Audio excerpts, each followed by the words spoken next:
Kamusta ka, kaibigan? Tunay nga pong napakabuti ng Diyos sa bawat sapos sa atin. Nais ko lang pong magbahagi sa inyo ng isa naman pong refleksyon mula po sa aklat ng James chapter 4, verse 14. Akin pong babasahin sa wikang Tagalog.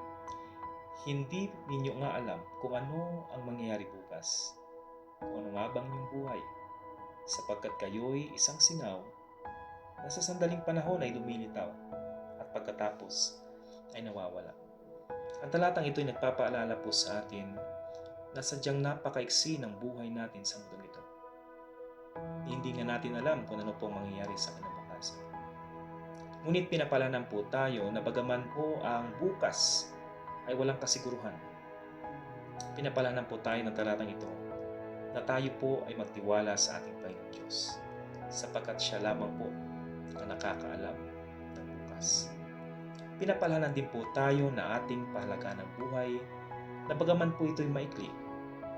Ang nais po ng Panginoon ay gawin po natin ang tama para sa Kanya at para din po sa ating kapwa.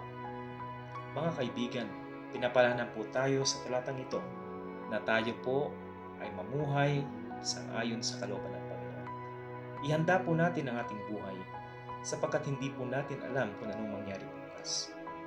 Ngunit ang kasiguruhan po na sinasabi sa banal na kasulatan ay darating ang panahon ng ating Panginoong Hesus ay muling babalik.